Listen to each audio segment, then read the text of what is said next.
قلب اولین عضوی است که تخصصی میشه، شکل میگیره و قلب آخرین عضوی است که از کار میفته. تا آخرین لحظه‌ای که شما نفس میکشین قلب میزنه. وقتی شما خسته این میزنه، عصبانی هستین میزنه، ناراحتین میزنه، خوابین میزنه، بیهوشین میزنه. هیچ اعتراضی هیچ وقت نداره و هیچ وقت خسته نمیشه. مظهر فروتنی است. هر یک از اعضای ما انرژیشون در ارتباط با یک از سیارات. قلب در ارتباط مستقیم با خورشیده. نام دیگر خورشید مهر است.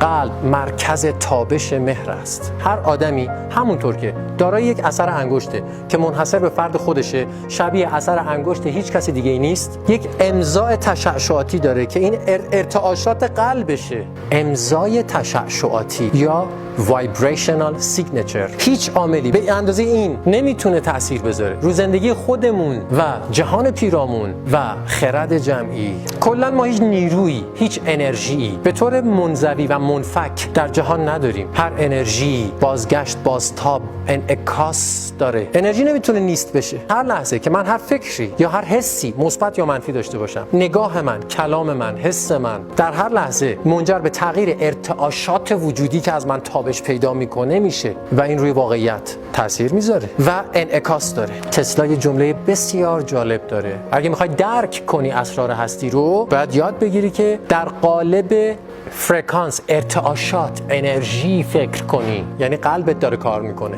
یعنی حس میکنی این داره کار میکنه. یعنی بیشتر از اینکه فکر کنیم شاید بهتر باشه حس کنیم. واضح هست چیزی که میگم؟ وضعیت آگاهی ما، افکار ما، احساسات ما، ارتعاشات ما واقعا بر روی واقعیت تاثیر میگذارد. اگر ما بتونیم به احساساتمون، افکارمون، نگاهمون، کلاممون در حد خودمون آگاه باشیم به گونه‌ای که احساس منفی به وجود نیاره، میتونیم جهان رو تغییر بدیم در جهت مثبت. هر کدوم از ما یک نفری میتونیم تاثیر بزرگی بر روی خرد جمعی بذاریم. تاثیرگذارترین احساسی که منجر به تبعات مثبت میشه حس قلبی شکرگزاری و مهر و شفقت است. این بیش از هر چیز دیگری میتونه رو جهان پیرامون تاثیر بذاره. اینکه جهان میتونه حتی در یک لحظه کلاً تغییر کنه مقدور است. این یک احتمال کوانتومی یا یک امکان کوانتومی است که غیر ممکن نیست. بستگی به ما داره.